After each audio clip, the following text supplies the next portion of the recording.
Welcome to the Hollywood in Toto podcast, the right take on entertainment. The HiT cast offers a weekly look at Hollywood from a conservative point of view. Sick of media bias infecting Hollywood headlines? Tired of stars insulting your views? HiT has your back. Now, here's your host, Christian Toto. Welcome to episode 127 of the Hollywood in Toto podcast, the right take on entertainment. This week we're talking with Jake Klein, the founder of Dangerous Documentaries. His company's first feature film is No Safe Spaces. Talk about hitting it out of the park on your first at-bat. You know, the summer movie season is almost over, and it's left me a bit disillusioned about Hollywood product. Godzilla, King of the Monsters, Midsommar, Men in Black International. Human sacrifice, dogs and cats living together, mass hysteria. It's been a rough few months, I gotta say, and that's why I wanted to share some independent films which really buck that trend in the best of ways. The first is The Farewell. This Asian family drama stars Awkwafina, oh, what a name, as a New Yorker stunned that her family is keeping their grandma's terminal diagnosis from the matriarch. She has no idea she's dying. It's their cultural choice, her family members say. They'd rather grandma celebrate her remaining days without spoiling it with that horrible diagnosis. This is really a smart comedic take at times, and it shows Awkwafina can do much more than steal scenes like she did in Crazy Rich Asians. She's a real talent. Again, I don't like anyone who gives themselves a name, but hey, I guess Cher did it. Is Cher her real name? I don't even know, but obviously the one name thing kind of throws me off, but doesn't matter. She's good, and this is not a kind of a quirky, crazy role. It's really more subdued, more substantial, and she knocks it out of the park. The second film is The Peanut Butter Falcon. This one I had no idea about until recently, and it could be the sleeper of the summer, or at least the late summer, because I think The Farewell has already taken that title for part of the year. Shia LaBeouf stars as a fisherman who reluctantly teams up with a young man with Down syndrome. These two are very different, and they're leaving their particular homes for different reasons, but they lean on each other as they're heading south. Now, talk about a charmer, and boy, Shia LaBeouf has never been this good, this interesting, and this kind of quietly charismatic in a film. It's an excellent performance. Now, will either The Farewell or The Peanut Butter Falcon break any banks? Heck no. The Farewell has already made about $4 million, maybe just a little bit above that. That's good for an independent film, but it's about what The Lion King makes in like the last 5 minutes of our time. Still, these movies really deserve some attention and some love. Independent films struggle to compete with the blockbusters. It's easy to see why. You know, it's Saturday night. Who doesn't want the escapism built into Hobbs and Shaw? I get it. I'm there. I love those movies even when they're kind of dumb, which, of course, most Fast and Furious films are, but you forgive and forget. But these smaller, more human movies are the kind that really stick with us. You don't just walk out of the theater and forget all about them. You're still kind of ruminating about the characters and the situations, where they may go next if the story were to continue off-screen or on. And that's why movies matter. So, yes, hey, CGI lizards stomping across the landscape, you know, when it's done reasonably well, I'm always there for that. I get the appeal. I understand it. And Hollywood often does that quite well. And, of course, that shows up in the overseas box office receipts as well. But there's always room in Hollywood for other stories, smaller stories, movies that influence us in small but powerful ways. They also leave an emotional mark. And I really just hope that Hollywood has got enough wiggle room left in the industry to make sure those movies keep getting made and keep getting seen.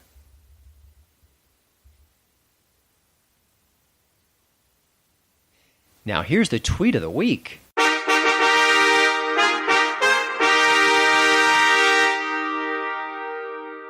Oh, it's been way too long since we last featured Chelsea Handler, the comic turned activist, and since this is audio, you can't see me doing those scare quote gestures with my hands. She's back with a blast of fresh fake news. Here we go. Elijah Cummings' home was broken into after Trump publicly attacked him on Twitter, and Republicans say nothing. Our president bullies someone and then has an intruder in his house. The president of the United States, the lows keep coming. Now, of course, if you know the timeline, you know this is actually incorrect. Does she know it's not true? Does she even care? My name is Anne McElhinney. And I'm Phelan McAleer, and we wanted to tell you about our new podcast, The Anne and Phelan Scoop. In fact, it's our first podcast. So you know us from the Gosnell movie, Frack Nation, the Gosnell book, FBI Lovebirds Undercovers, Hypocrite series, Mind Your Own Business, Clinton Emails on Film, Ferguson. We've had all these projects. People have said, why don't we see more of you? Why don't you do a podcast? So we're doing a podcast. We're doing a podcast. And it'll be politics, it'll be culture, it'll be movies, it'll be books, it'll be exhibitions, and it'll be your problems It'll be also. jokes, And recipes. And recipes, don't forget recipes. It'll be And we'll imbibe a little. champagne. God save all here. So tune in wherever you get your podcasts. We'll be there. The Anne and Phelan Scoop. Thank you. This week I'm proud to open up the HitCast spotlight to another right-leaning artist, Jake Klein. He's the author of a new book, One Last Echo, Book 1, Jewels in the Rough. It's an unconventional take on the superhero genre, one he explains in greater detail during our recent conversation.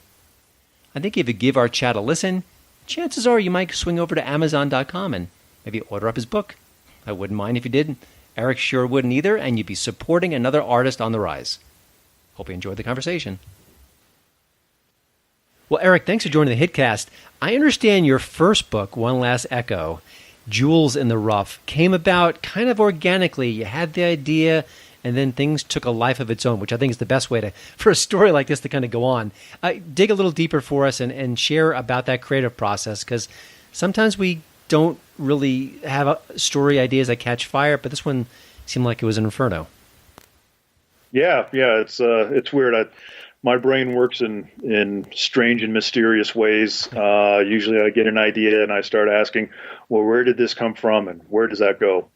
So to answer your question, it started out really as just an idea for a short story that I had no intention of seeing it go anywhere other than my documents folder on my personal computer.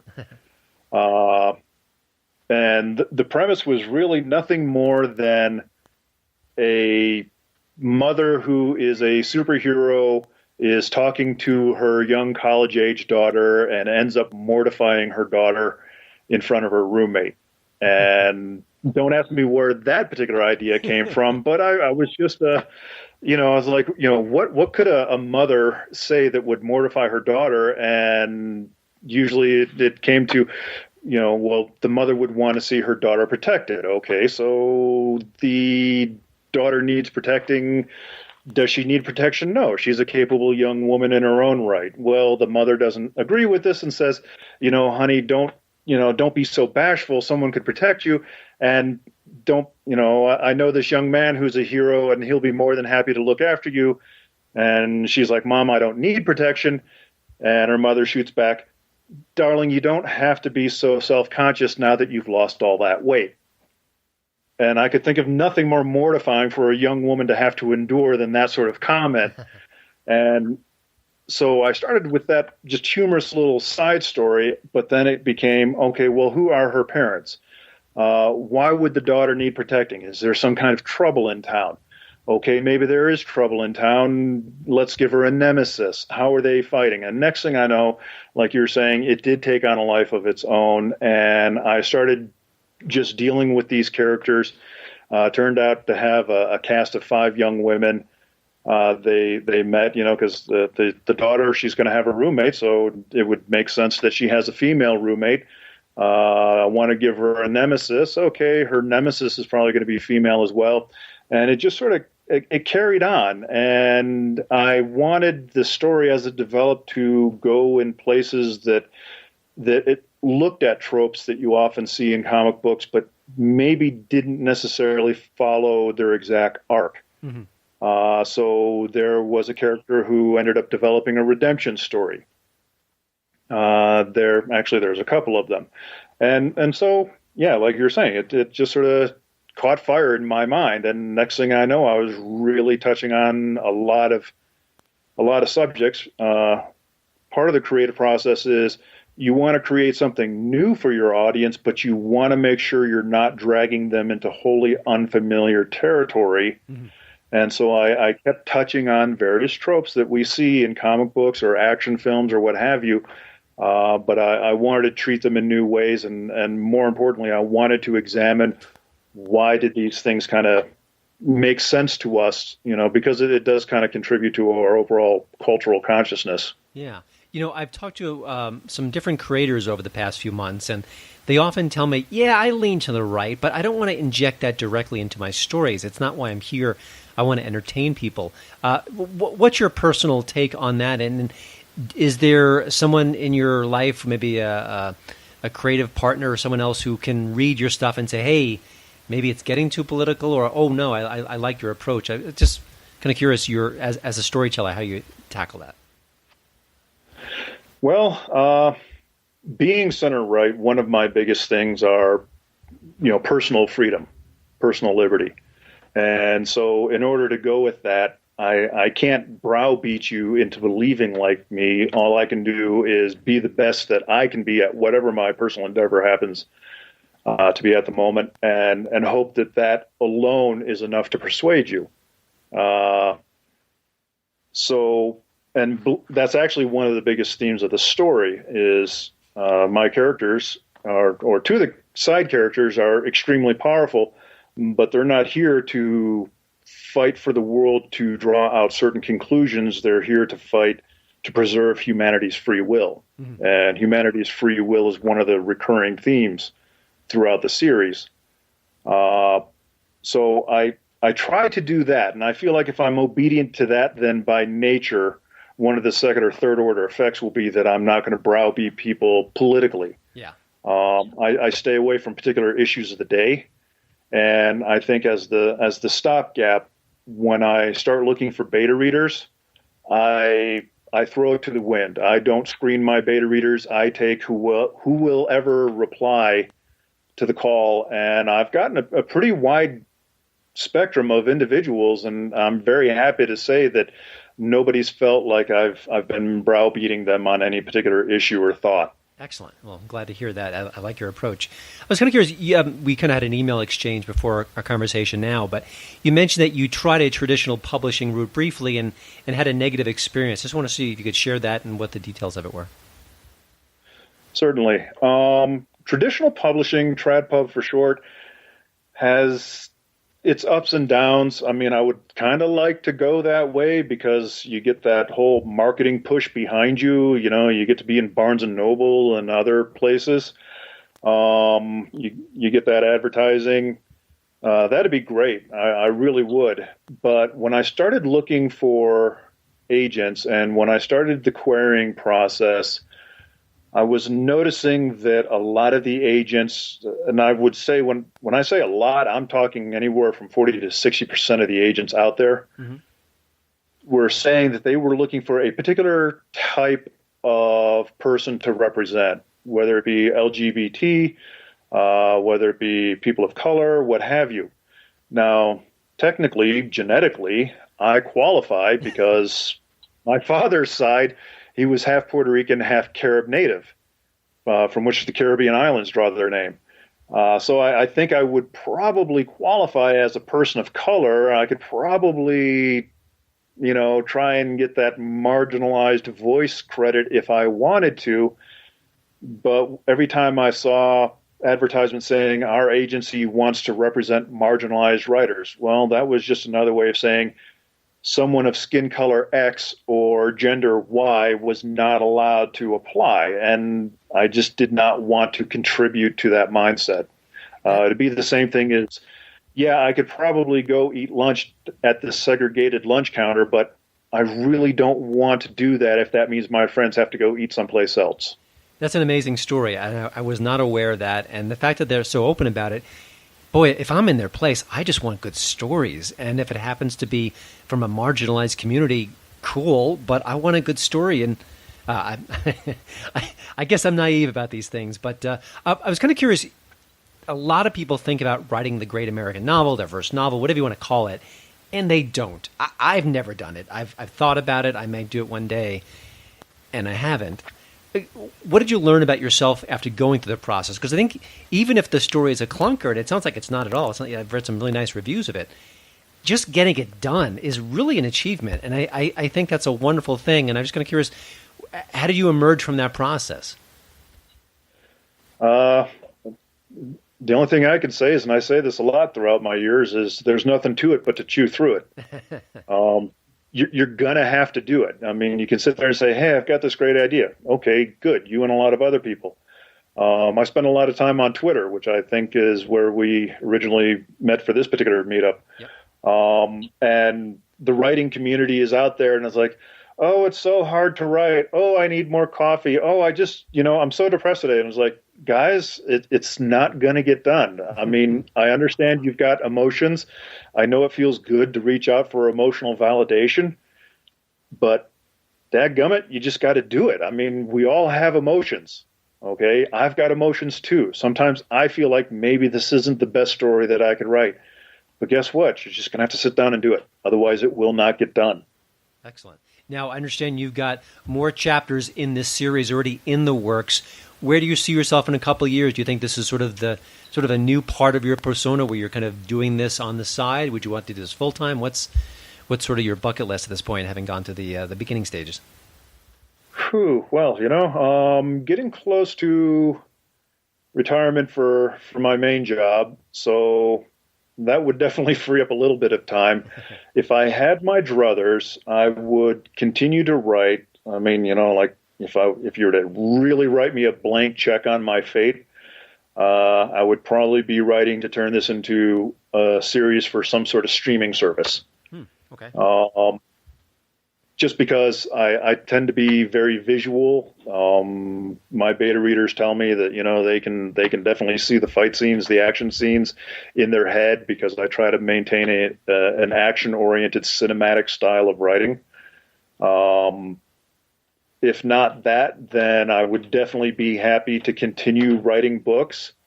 Maybe another medium would be turning some of my stories, not all of them, but some of them into graphic novels, working with an artist.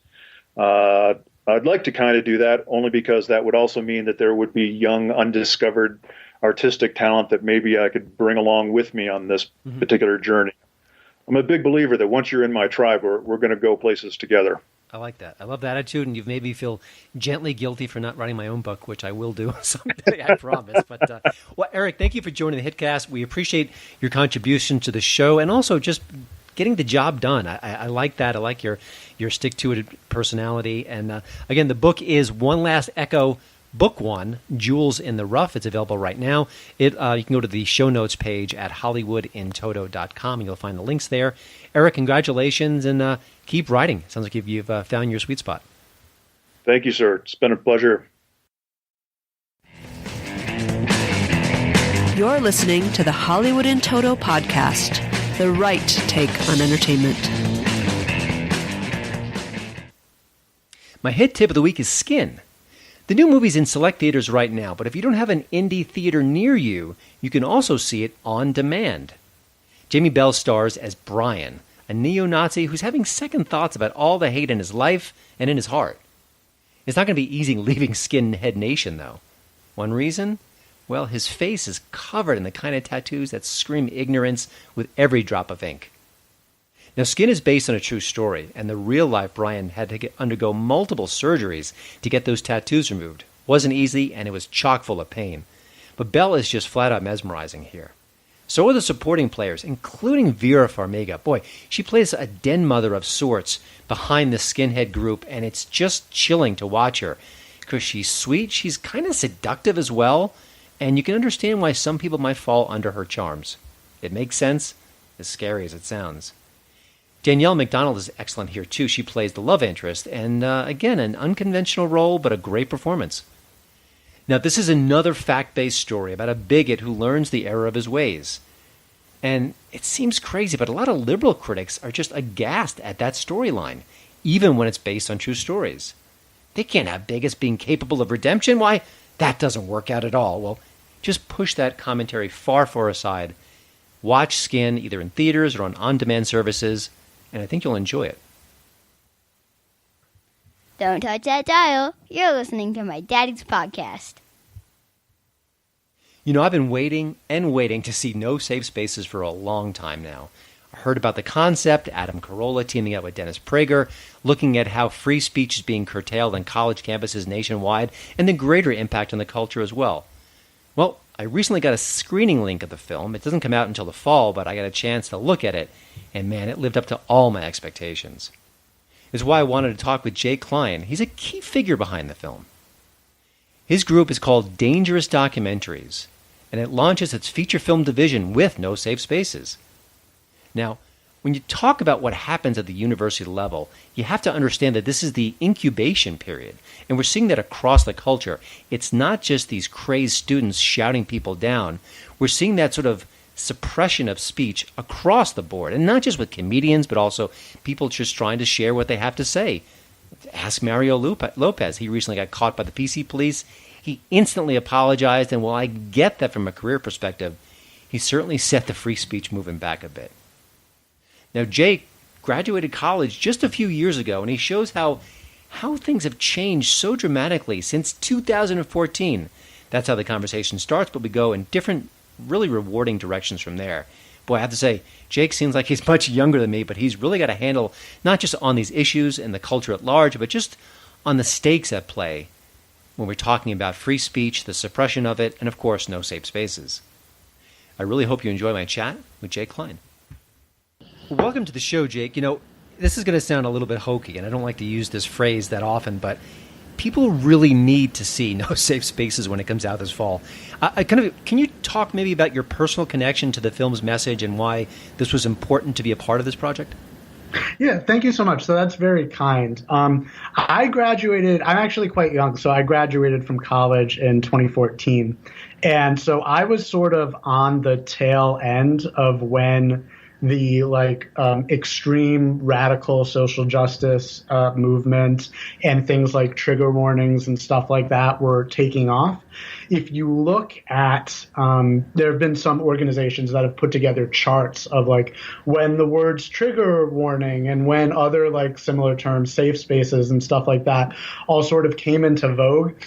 It starts to pick up in 2014 and then really goes like on a radical upswing in 2015 and stays very high afterwards. So I was sort of like starting to catch it as it was starting to get crazy. And it was deeply concerning because already I went to NYU, which is an extremely liberal school and an extremely liberal place. And, you know, from the beginning, there was always a lot of identity politics that really bothered me. You know, I was the only person there with with my political views that I knew in the first couple of years, at least. And I think in my senior year, I met like one person who was also a libertarian. Did you have a secret handshake that you kind of did before you took it? No, but we figured it out, and it was warm and happy. But, you know, there was a lot of like, you know, you can't have positions on any of these things because you're a white male, right? There wasn't sort of a willingness to realize like, hey, you know, I disagree with you guys on what's going to help people of all ethnicities and races and both genders and all that sort of stuff, you know, but we both want everybody to succeed, and we can have sort of a rational conversation about what policies and what philosophy is going to lift people up and make us all successful. But no, identity got in the way of that. And you know, if you didn't have the right identity traits, you basically couldn't have or at least vocalize opinions on things. You were just supposed to listen to people of other identity traits. And so that was sort of a really concerning thing, you know, as somebody who was raised in like the Martin Luther King Jr. sort of school of anti-racism, of judge people by the content of the character, judge people by their ideas, not the color of their skin or identity characteristics, that was falling apart. And so then to see it get really bad in like 2014 and then immediately afterwards was of immense concern to me. So, you know, when I had the opportunity where this project was brought to me, and we helped finance the project and make No Safe Spaces possible, there's very little that I've been more enthusiastic about as an issue that's out there besides, sort of making it so that we can all talk, we can all have opinions, we can all work together to figure out what's going to help make our society better. And at least in my lifetime, that's never, the possibility for that to happen has never been worse than it is right now. And I think your personal story is interesting because it shows you how quickly, and this I don't remember, I'm 50, I don't remember the culture moving so quickly on so many fronts as it is right now. And I think, if you graduate in 2014 and here we are 5 years later and it's radically different, that says something.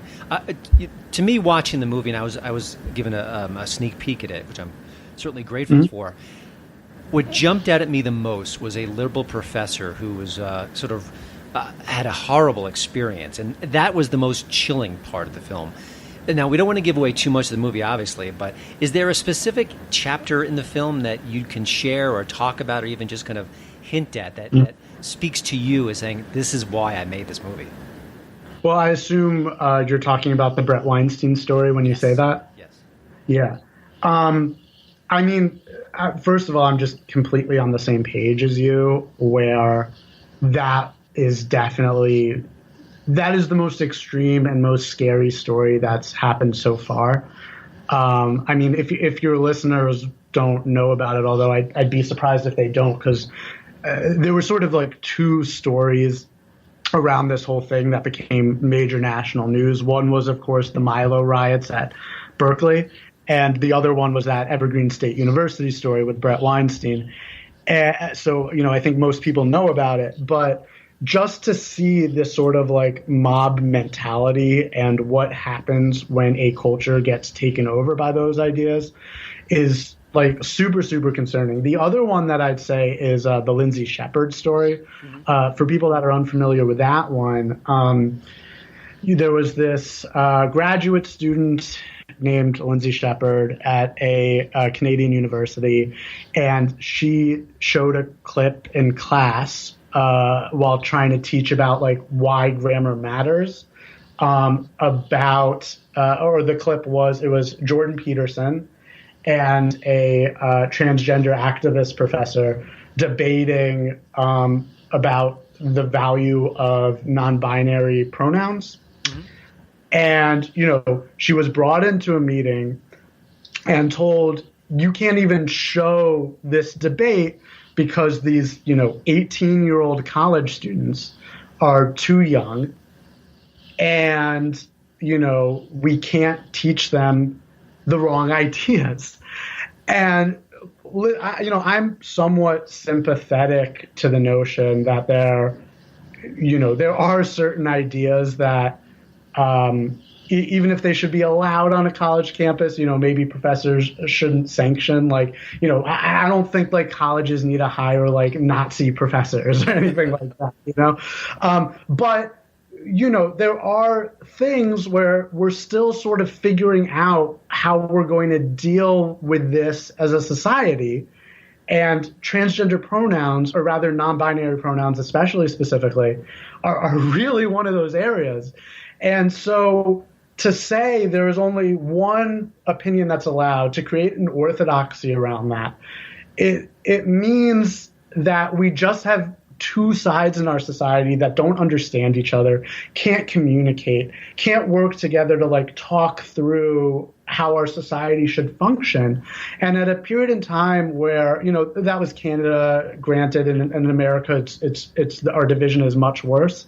But our division, we're all sort of one culture, Canada and America. And our culture is so divided right now. Our politics are so divided right now. We can't figure out how to work together. And if the universities don't foster a culture where we can start talking to each other and working through our issues and understanding the perspectives of people who believe differently than us, then this is going to go down a really, really bad road, in my opinion.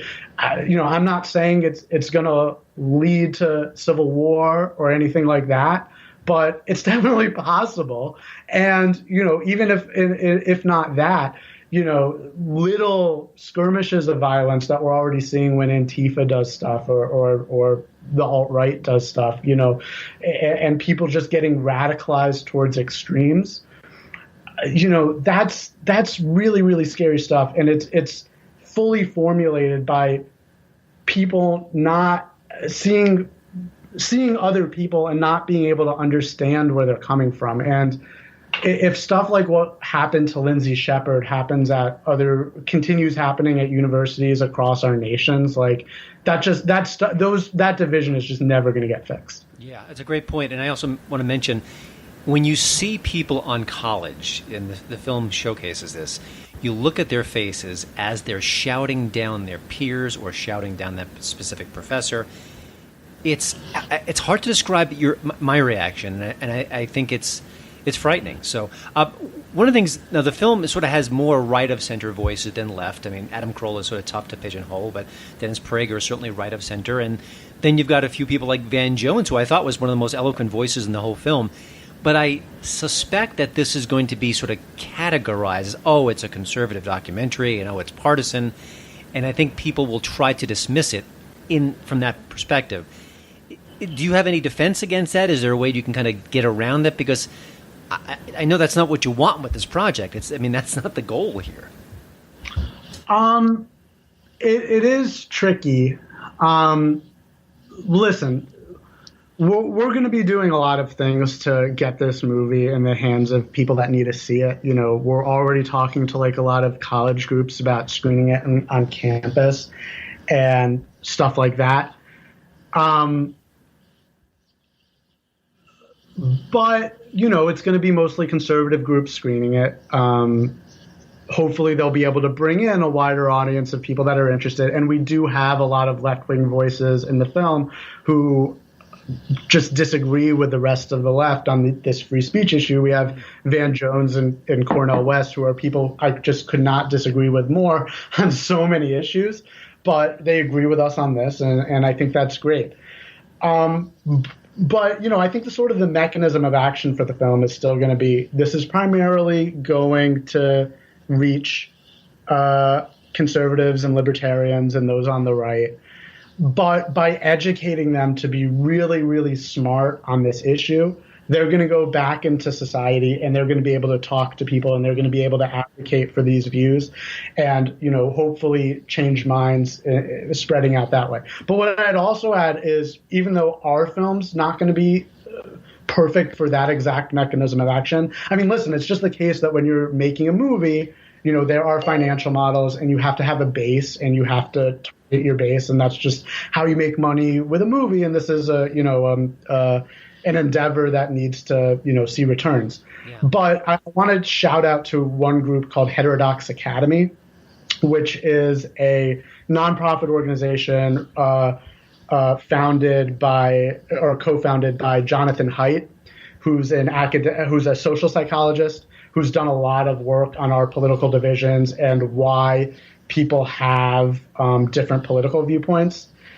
And they do a lot of work trying to recruit academics from all different fields to support having more heterodox views in their departments and, a diversity of views throughout academia. And so they're just doing really great work. And so there are people that are doing this from a very from a more left-wing perspective. And there's one other group. I think they were called Bridge USA. I went with the film to the University of California at Berkeley. We brought Dennis there to have a debate with liberal students, and the group that put that on was called Bridge USA, and they're focused on having debates between students and professors, I think also on both sides of the political aisle. So even though our film's not that, there are people doing really excellent work on pushing that argument amongst the left and the center. And, I think combined, we're all coming at different groups and hopefully getting this done and hopefully making a difference.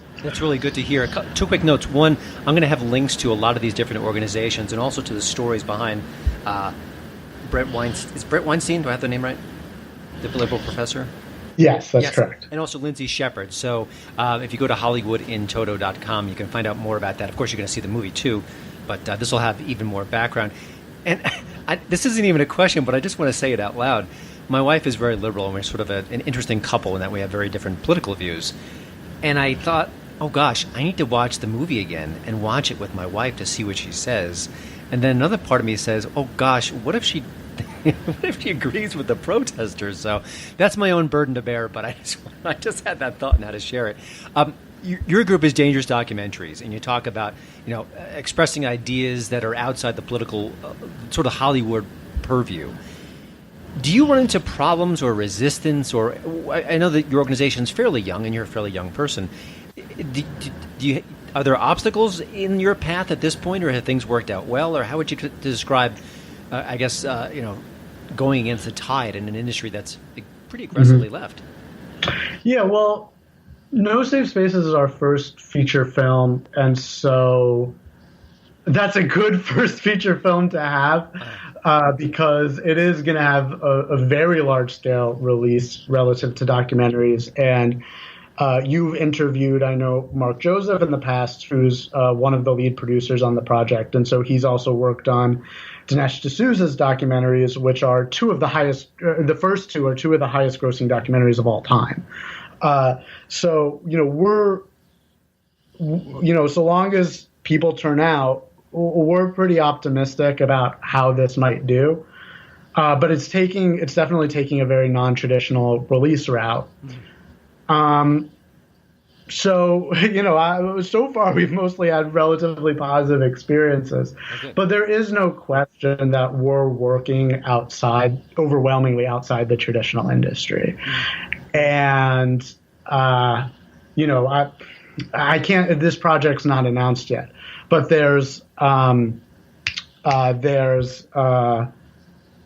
documentary that we're doing where we need a narrator, and I'm having to call up agents and stuff like that and ask, will your client do this movie? And, there's just inherently, I think, going to be resistance and fear and what will this do to my client's reputation and stuff like that because, it's a right of center film. But a lot of this stuff, it's subtle. It's not overt. They're not going to tell you to your face.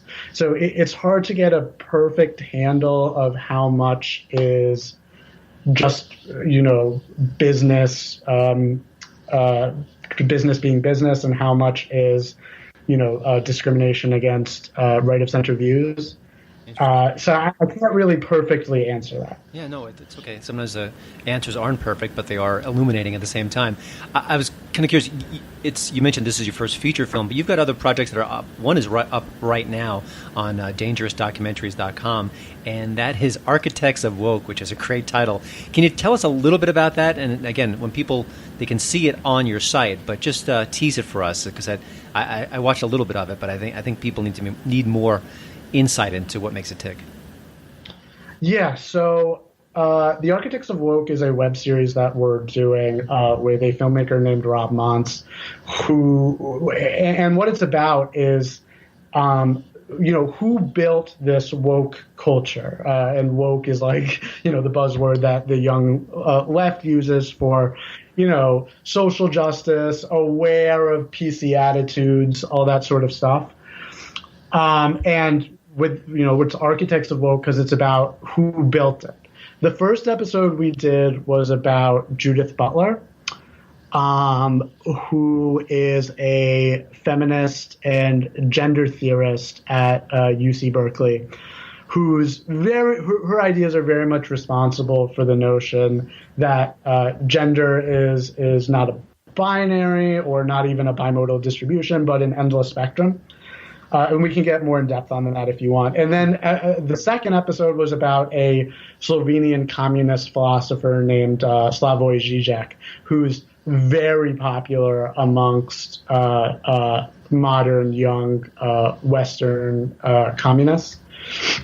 And then the third episode, which is going to come out next week, is about a very popular podcast called Chapo Trap House, which is the highest funded podcast on Patreon. and one of the biggest political podcasts right now, and they are just as socialist as it gets. Basically, with the exception of Antifa, like besides all that Antifa in America, they are radical. They want full communism, and they're wildly more popular than you would expect a podcast with that viewpoint to be. And so those are the 3 episodes that we have so far. We're going to do at least 2 more episodes after that. We might do Stokely Carmichael, who is a now deceased, the nicest word I can say is civil rights activist, but he was on the extreme radical end. He's a self-described Marxist-Leninist. He moved to Africa later in his career to try to form a pan-African communist black ethno-state. And we might do Kimberly Crenshaw, who's the founder of the idea of intersectionality. There's just so many people that are responsible for this. And so I think I've had a lot of fun researching and working with Rob to write and creating these things, getting to really like dive in and learn about like who's responsible for this culture that we have now. Jake, before we let you go, one last question. I get the sense that people on the right are finally waking up to the fact that we need to get involved in pop culture. We need to make movies and documentaries and web series and get our message out that way, and hopefully in an entertaining fashion, which is a lot of what you do. Do you get the sense that the tide is turning, that we're maybe pushing some of those white papers aside and funding projects like No Safe Spaces and Architects of Woke? I mean, or is there still just too much work to be done in this area? Listen, it's hard. My project, the Dangerous Documentaries project, is a part of a 501c3 donor-supported nonprofit called the Capital Research Center. And so, we're very involved in looking for donors and foundations to, allow us to fund these movies. And there's been some really great ones that have stepped up and done it. But it's definitely a challenge. The left funds political documentaries all over the place. The Ford Foundation, which is one of the largest left-wing foundations, has a whole film label called Just Films from the Ford Foundation. George Soros's Open Society Foundations funds film. On the right, you've got me. You've got a couple small little organizations that do film stuff, but there's just not the donor support there for whatever reason. If any big donors are listening, definitely reach out. But nobody really knows exactly why that is. My boss, the Capital Research Center's president, Scott Walter, has theorized to me that where the expertise is coming from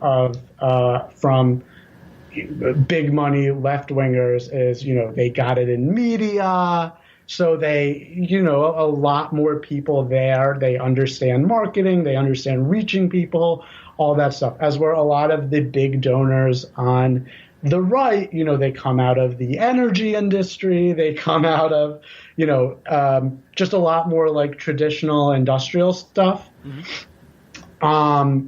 And so they're just not used to like having to research stuff, having to reach people.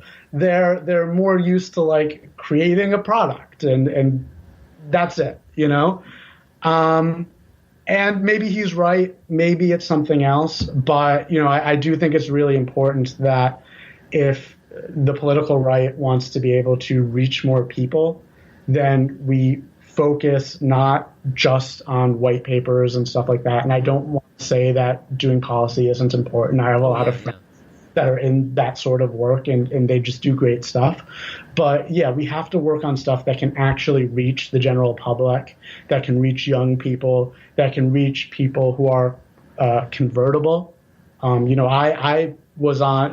We forget sometimes that people are capable of changing their mind if you come to them in a nice way and are friendly and try to make a convincing case. You know, I grew up with very far left perspectives, and then I developed into a libertarian over time.